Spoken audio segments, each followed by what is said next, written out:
The night my daughter stopped breathing right, I learned exactly how much a man is worth when he insists on standing alone. Not much. I'd buried my wife in the spring and told the whole valley I had it handled, the ranch, the girl, the grief. I told it to anyone who'd listen and a few who wouldn't. I can do it alone. I said it like a prayer and a dare both. And the desert, which has heard every fool say every foolish thing, simply waited. What I didn't expect, what no part of me was ready for, was that the help, when it finally came through my door, would arrive in the shape of the one person I'd been raised to fear most. She didn't knock. She didn't ask. She stepped into my home with her hands open and her face unreadable, and she did the one thing I had forgotten how to do. She stayed. This is the story of the worst winter of my life, and the woman who walked into it. I've changed almost nothing. I'm too old now to dress it up, and she deserves the truth more than I deserve to look good in it. So sit down. Let me tell you about the night the door opened. The fever broke her at 3 in the morning, and it nearly broke me first. I remember the sound before anything else, that wet, scraping pull of air in a small chest, like a saw catching in green wood. Maggie was 6. She lay in the bed her mother had died in, and her cheeks were the color of a struck match, and every breath she dragged in sounded like the last one had cost her something she couldn't pay back. I had a cloth. I had a bowl of water gone lukewarm. I had a Bible I couldn't read by lamplight because my hands wouldn't hold still, and I had the great, roaring, useless certainty that I knew what I was doing. I didn't. Caroline would have known. That was the thought that kept circling me like a coyote that smelled blood. Caroline would have known which herb, which steam, which old wives' nonsense to try first. Caroline had a way of laying the back of her hand against a child's brow that settled everybody in the room, the child most of all. I had a way of standing in doorways with my hat in my hands, looking like a man waiting for permission to be useful. Maggie, Mag. I said her name and it didn't reach her. She hadn't spoken a word since the funeral, not one, not to me, not to the dog, not to the chickens she used to scold by name. 5 months of silence. I told myself it was a phase. I told myself a lot of things. Now she was burning, and the nearest doctor was a day and a half east in Wilcox, and the nearest neighbor was the Daltons. 3 hours of bad trail north, and it was January, and the wind had teeth. I wrapped her. I carried her to the main room where the stove was. I stoked it until the iron ticked and the air went thick and dry, because I'd heard somewhere that heat helped a cough, and I had nothing better than something I'd heard somewhere. Her breathing got worse. Of course it did.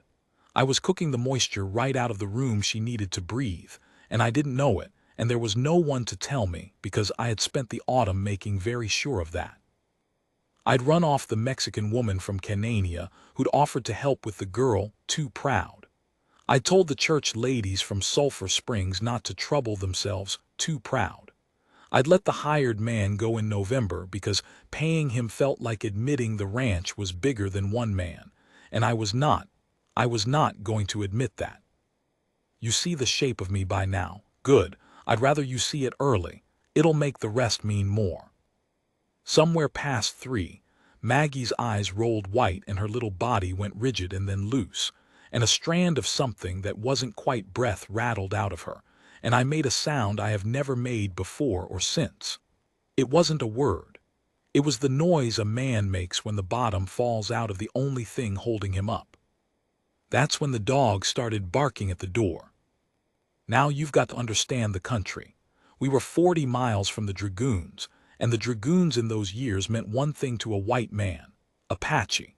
The papers called them murderers and devils and a dozen worse things, and the army chased them across 2 territories and into Mexico and back, and every ranch wife within 100 miles slept with a rifle and a story about somebody's cousin. I'd grown up on those stories. They were in my marrow. When the dog barked that particular bark, low, urgent, not the yip he gave a coyote, every story I'd ever swallowed came up at once. I got the rifle. I want to be honest about that. With my daughter dying in my arms, I set her down on the floor and I got the rifle, because That is the kind of man fear had made of me. I cracked the door. She was standing in the yard in the lamplight spill, snow whipping sideways past her, and she was not what the stories had built in my head. The stories had built something with a knife in its teeth. What stood in my yard was a woman, maybe 30, maybe more. It was hard to tell. The desert ages everyone the same, wrapped in a man's army coat 3 sizes too big and a wool blanket cinched with rope. Her face was wind-burned and still. Her hands were empty and held a little away from her body, palms turned out, in the oldest language there is. I have no weapon, I mean you no harm. I leveled the rifle at her anyway. She looked at the rifle. Then she looked past me, into the room at the sound, that terrible sawing sound coming off my daughter on the floor, and something crossed her face that I have spent years trying to name and have never quite managed. It wasn't fear. It wasn't calculation. It was the look of a person who hears a thing they recognize and cannot walk away from. She said one word, English accented flat, child. Not a question. Get off my land, I said. My voice cracked down the middle. She took a step forward. I jacked the lever. The sound of it is unmistakable, and she knew exactly what it meant, and she took another step forward, slow, hands still out, eyes never leaving mine, and she said, I hear her. You are killing her with the fire. I didn't move. The stove.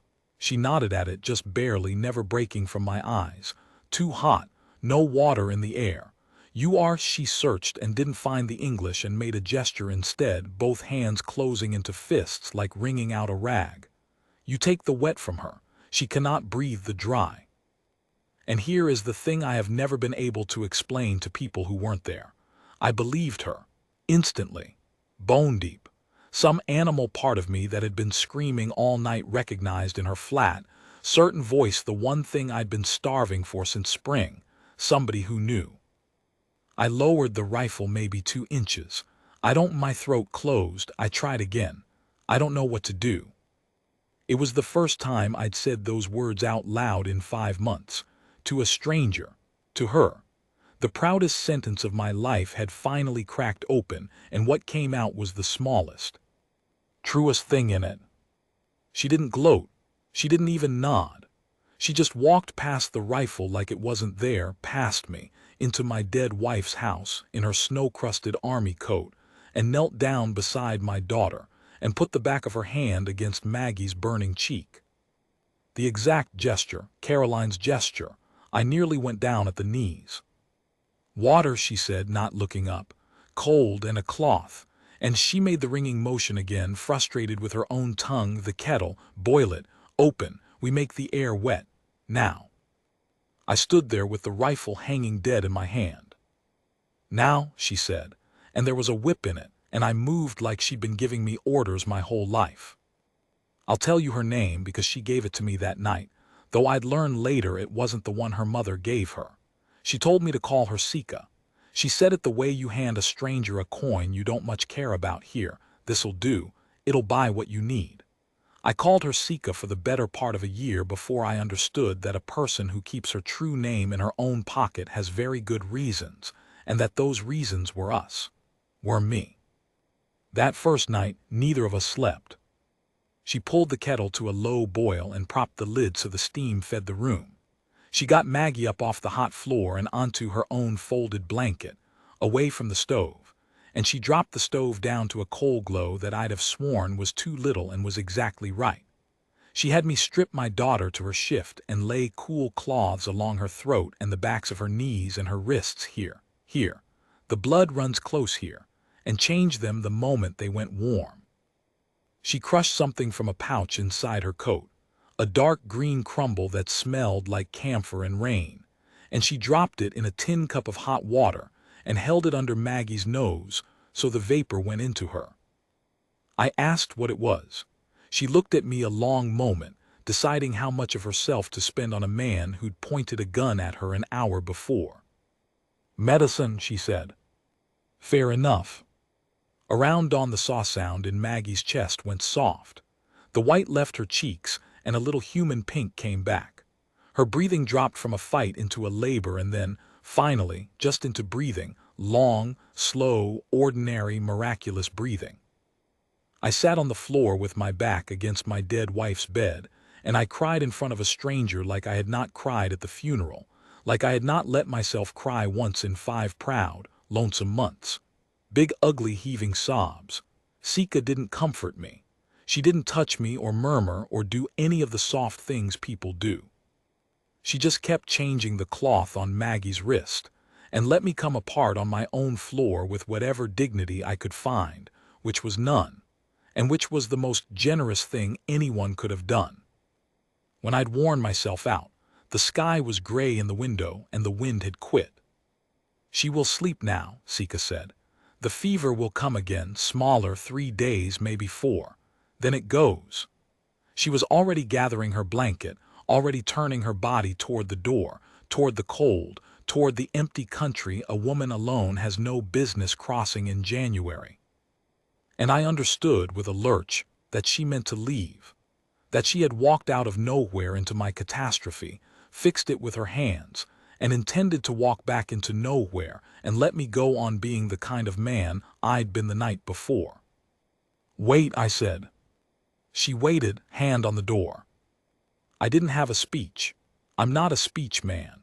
What I had was the memory of the rifle in my hand and the ringing motion of hers, the gun and the cure, the two of us in the same 5 minutes, and the terrible math of what she'd just spent on a man who hadn't earned a thread of it. "It's cold," I said like an idiot. "And she said you said 3 days. I cleared my throat. "If the fever's coming back, you'd know what to do. I wouldn't." She studied me, wind-burned, still unreadable. "You point your gun at me," she said, not angry, just laying the account on the table where we both could see it. "I did. And now you ask me to stay in your house." "I do." I made myself hold her eyes. "I was wrong to point it. I'm asking anyway. I haven't got the right and I'm asking anyway because I don't know how to keep her alive and you do, and I'm done." My voice went, and I let it. "I'm done pretending I can do this alone." The first crack of light came through the window and laid itself across the floor between us, and for a long moment she stood in the doorway with the whole frozen world at her back, and I sat on the floor by my sleeping daughter, and neither of us was anything to the other but a risk. Then she let go of the door. "3 days," she said, "then I go." She didn't go in 3 days, but that's part 2. 3 days became 3 weeks, and I'd be lying if I said it was easy, because almost none of it was. The fever came back the way she'd promised, smaller, on the second night, a little furnace flush that would have sent me galloping for Wilcox in a panic if she hadn't been there to put a hand flat on my chest, just once, and say, "This is the small one. We watch. We do not run." And then it broke for good, and on the 4th morning Maggie sat up on her own and ate a whole bowl of cornmeal mush and looked around the room with the clear, startled eyes of a child surfacing from deep water. She didn't speak, but she looked at Sika a long, long time, and Sika looked back without making anything of it, without that bright, awful, coaxing voice adults use on quiet children, and something passed between them that I wasn't part of and was wise enough not to interrupt. Here is what I had not reckoned on, that the hard part of being helped is the help. I'd built a whole life, a whole self out of needing no one. You don't take that down in a night just because a stranger saved your girl. The first week, I caught myself watching Sika's hands when she cooked, suspicious, as if she might poison us, as if she hadn't already had a dozen easier ways to let us die. I caught myself standing in doorways with my hat in my hands while she did the work I should have been doing, because some rotten little voice in me kept whispering that a man who let an Apache woman run his house was no man at all. I caught myself, more than once, about to say something cruel just to feel like the floor was mine again. I'd like to tell you I never said it. I can't. The worst was the 9th day. She'd gone through Caroline's things, not stealing, mending. She'd found my wife's sewing basket and was patching Maggie's torn dress with my dead wife's thread. And I came in from the cold and saw a stranger's hands in Caroline's basket, and the grief came up sideways as rage. the way it does. And I said a thing about her people and her kind and where she could take herself, and it was ugly, and I'd repeat none of it to you now. She set down the dress, she set down the needle. She looked at me with that flat stillness, and she didn't yell, and she didn't cry, and she didn't leave, which would have been the easy thing and the deserved thing. She said I had a daughter. The room went very quiet. Smaller than yours, 3 winters. She picked the needle back up but didn't sew, just held it. The soldiers came to the camp at the river. We were told to go to the reservation, San Carlos. She said the name the way you'd say the name of a sickness. On the walk, the water was bad, many children. Mine, she didn't finish it. She didn't have to. She looked down at Maggie's little dress in her lap, the careful stitches, my dead wife's thread. I know how the chest sounds, she said. When I heard your girl in the night, I knew the sound.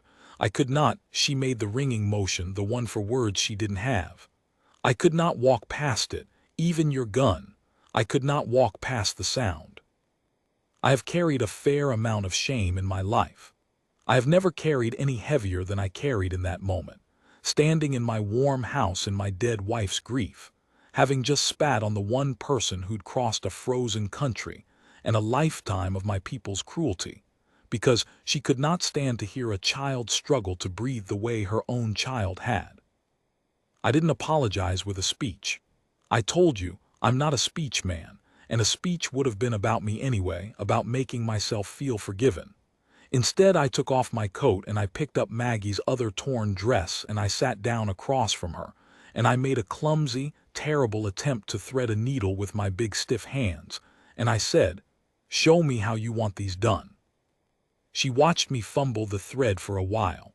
Then the corner of her mouth, I swear to you, the very corner of her mouth moved. Not a smile. The country a smile comes from. "You are bad at this," she said. "I know it. Worse than the child. I know that too." And she reached over and took the needle out of my ruined hands and showed me, slow, like I was 6. And that was the closest thing to peace either of us had felt in a long while. The two of us bent over a dead woman's sewing basket in the lamplight, mending the same small dress from opposite ends. I won't pretend the valley let us be. Word travels in empty country faster than in a town, because everybody's hungry for it.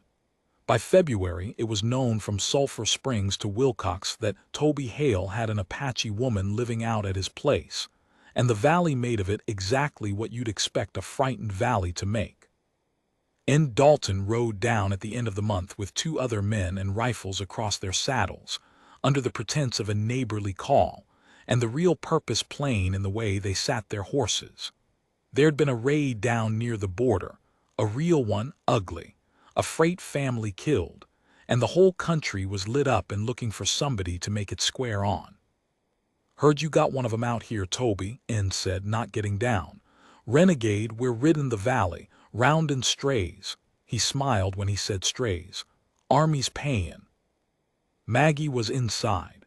Sika was inside, and Sika had heard the horses, and through the cracked door I could feel the stillness of her, the held-breath stillness of a person who has spent years learning exactly how quiet to be when the men with rifles come. This is the morally heavy part, and I won't dress it down for you. I knew 3 things at once, standing in my yard with my hand on a fence rail. I knew that if I lied to Dalton, I'd be lying to men I'd known 15 years, men who'd helped me raise the barn, men who'd come to Caroline's funeral. I knew that if I lied and they searched and found her anyway, it could go very badly for me and worse for Maggie, a man and a child alone out here with no friends left. And I knew, this was the heaviest of the 3, that telling the truth would hand Sika to men who used the word strays about human beings and got paid for it. I knew what the safe thing was. I knew what the lawful thing was. I knew what every story in my marrow said the white thing was. "No," I said, "no Apache out here just me and the girl scraping through." I made my voice tired, which wasn't hard. "Some Mexican woman from Canania came through in January, helped me when the girl took sick. Caroline's people, sort of. She's long gone south now." I spat in the dirt like a man with nothing to hide. "You're welcome to look. House is a mess. Girls poorly. I'd take it kindly if you didn't track snow through it. And looked at me a long time. There is a particular feeling to lying to keep a person alive while 3 rifles decide whether to believe you. I've never forgotten it. The blood goes very loud in your ears. Girls poorly, N said finally. Fever broke a few weeks back. She's mending, don't want her stirred up. And whether it was the mention of the sick child, or the 15 years, or the simple fact that men mostly want a reason to not get down off a warm horse into the cold, N chewed it over and turned his head and spat and said, "Watch yourself out here, Toby. Country's not safe for a man on his own." No, I agreed, it surely isn't. They rode off north. I stood in the yard until the dust of them was gone and a while after, and when I went back inside, Sika was standing against the far wall with Maggie pulled in behind her skirt, and a kitchen knife held low and flat against her thigh. Not raised, just ready. The readiness of a woman who has had to be her own and her child's last line more times than I'd survive hearing about. She looked at me. I looked at her. We'd both just learned something about the other that words would have ruined. She put the knife back on the table. "You lied," she said, "for me." "I did. To your friends." "They're not my friends," I said, and was a little surprised to find it true. "Not anymore. Found that out just now." She was quiet. Then, "When they come again and they come again, it is bad for you, the girl, a man who hides an Apache." She wasn't arguing. She was, I realized, doing the same brutal math I'd done in the yard just from her side of it, weighing my safety against her presence. Maybe I should go, before the next men. "Maybe," I said. And that one honest word. Not no, never. Not some heroic speech about how I'd protect her come what may, just maybe, just the truth that yes, her staying was dangerous and we both knew it. That word seemed to land with her where a speech never would have. She looked at the door a long time. Then she crossed the room and picked up the dress we'd been mending and sat down and threaded the needle, and that was her answer for now. But the men did come again, and the thing that finally moved her wasn't them. That's part 3. In March, a letter came. That's how it ended, in the smallest possible way, not with rifles, not with fire, but with a folded piece of paper that a freighter handed me in Wilcox, along with my flour and my nails. I'd best back up. By March, the worst of the winter had broken its own back, and something in the house had quietly changed shape. I won't call it happiness. We weren't a family. I'd have insulted 3 different graves to claim it. But there was a rhythm. Sika ran the inside and the medicine and the garden she'd started turning by the south wall. I ran the stock and the fences and the long, cold rides. And between us, like a small sun we both orbited without admitting it, was Maggie. Maggie, who one morning in late February, while Sika was teaching her to set a snare for rabbits out behind the corral, opened her mouth and said a word. I wasn't there for it. Sika told me after in her flat way, like it was nothing, except her hands were not quite still when she told me, and Sika's hands were always still. She said more, Sika told me. I gave her the cord for the snare and she wanted the long one, and she said more. A pause. First word. 5 months of silence. Broken not for me, her father, but for the woman teaching her to catch rabbits. I should have been jealous. I wasn't. I went out behind the corral and I found my daughter crouched over a rabbit snare with her brow furrowed exactly like her mother's, and I crouched down next to her and I didn't say anything, and after a while she put her small cold hand in mine, and that was a whole conversation. That was the house in March. That was what the letter walked into. The freighter knew a man who knew a man at the agency at San Carlos, and the letter had come up the line the slow way, passed hand to hand the way news travels in that country, and it was addressed in a careful mission school hand to no name at all. Just the Apache woman, Hale Ranch, Sulphur Springs Valley, and I knew before I'd untied my horse that I was carrying something that would take her from me. I thought about not giving it to her. I want that on the record too, because I've tried all my life to tell this true, and that means telling the low parts. For one whole black mile of the ride home, I thought about how easy it would be to lose a letter, to let the small sun stay in its orbit, to keep the rhythm and the mended dresses and the word more and the warm house, and to simply not. I gave it to her. She couldn't read it. I read it to her slow at the table with Maggie asleep in the other room. It was from a woman at the agency, a relation, a sister, I gathered, though the English was bent through 2 translations, who had thought Sika dead these 3 years, and had only just heard, through the same long hand-to-hand whisper, that an Apache woman answering her description was alive in the Sulphur Springs Valley. The sister was at San Carlos. The sister had 2 children left of 4. The sister was sick, the same chest sickness. The letter said the same as the walk, and the sister was asking, in the bald way the dying ask, whether her sister might come before. Sika sat very still while I read it. The stillest I ever saw her, and I'd seen her stand still in front of 3 rifles. When I finished, she didn't say anything for a long time.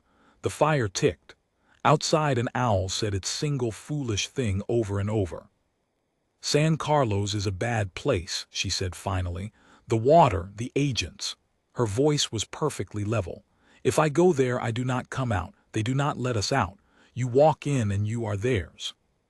I know it, I said. I'd heard the same. My sister is dying in a bad place, and the letter is 2 months old, and maybe she is already the ringing motion, the words that weren't there. And maybe she is not, and I will not know unless I go to the bad place I do not come out of. I didn't say anything. There wasn't a right thing. Anything I said would have been me putting my thumb on her scale, and she'd had enough men do that to her for a lifetime. She looked at me then, and she said the hardest thing anyone has ever said to me, because it was a question she already knew the answer to and was making herself ask anyway. If I stay, if I do not go, I am safe. The girl is safe. She gestured at the room, the house, the sleeping child, the whole small, impossible thing we'd built. This is good. This is a life. And my sister dies alone in the bad place, and I do not go because I have found something soft and I do not want to leave it. She let that sit. That is who I would be, she said, if I stay. And I understood that she wasn't asking my permission, and she wasn't asking me to talk her out of it, and she wasn't even really asking me anything. She was saying it out loud so that she'd have to hear how it sounded. She was doing the thing I had never been brave enough to do, looking straight at the soft, safe, selfish thing she wanted, and nomming it, and then setting it down. "You're going," I said. "I am going." I nodded. My throat had closed up the way it had that first night 5 months and a whole life ago. "Then I'll outfit you. Good horse, the bay," she sound, "food, coat." I was already standing, already moving, because moving was the only thing I knew how to do with a grief this size. "And I'll ride you part way, to the river at least. It's no country for—" "No." I stopped. "You have a child," she said gently, and it was the first time I'd ever heard her be gentle, and it nearly finished me. "And a man who rides an Apache woman toward San Carlos does not ride home again easy. You stay. You keep her." A pause. "You keep her talking." She left at dawn, because of course she did. She was a dawn person and a winter person, and a person who did the hard thing before the light could talk her out of it. I'd stayed up most of the night with the lamp, doing the only thing my clumsy hands were good for. I'd taken Caroline's sewing basket, the whole thing, the needles and the thread and the good steel scissors, and I'd wrapped it in oilcloth and tied it to the saddle, because a woman riding toward a sick sister and 2 living children would have mending to do, and I had nothing else to give her that meant anything. She found it when she checked the cinch. She stood with her hand on the bundle a moment. She didn't say thank you.